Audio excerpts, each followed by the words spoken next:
Hi, പെരിന്തൽമണ്ണന്ന് 7 കിലോമീറ്ററോളം താണ്ടിയിട്ട് Mayiladippara view point കാണാൻ വന്ന കഥയാണ് ഗൈസ് ഇത്. 6 മണിക്ക് ക്ലോസ് ആകേണ്ടടുത്ത് 5 മണിക്ക് എത്തിയാൽ എങ്ങനെ ഉണ്ടായിരിക്കും? സെക്യൂരിറ്റി ഞങ്ങളോട് പറഞ്ഞു ക്ലോസ്, കയറാൻ പറ്റില്ല എന്ന്. ആ വിഷമം മാറ്റാൻ വേണ്ടിയിട്ട് അടുത്തുള്ള ചായക്കടയിൽ കയറിയിട്ട് നല്ല അടിപൊളി ചായയും ബർഗറും സാൻഡ്വിച്ചും ഫലാഫിലൊക്കെ വാങ്ങി കഴിച്ചു. അതുകൊണ്ട് ആ വിഷമം അങ്ങോട്ട് മാറി ഗൈസ്. ഈ ഒരു സാൻഡ്വിച്ച് എനിക്കൊരു ആവറേജ് ആയിട്ട് തോന്നി. ബർഗറും കുഴപ്പമില്ലായിരുന്നു കേട്ടോ.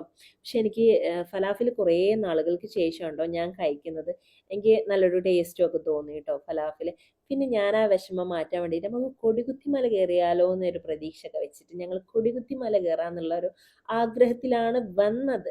പക്ഷെ ആളുകളൊക്കെ പോകണുണ്ടപ്പോൾ ഞാൻ ക്ലോസ് ആയിട്ടുണ്ടാവില്ല എന്ന് വിചാരിച്ചു. പക്ഷെ അവിടെ എത്തിയപ്പം ക്ലോസ്. അതും ഫ്ലോപ്പായി എന്ന് എനിക്ക് മനസ്സിലായി. ആ വിഷമത്തിലാണ് ഞാൻ ഈ വരണത്. രണ്ടും ഫ്ലോപ്പായി പോയിട്ടോ.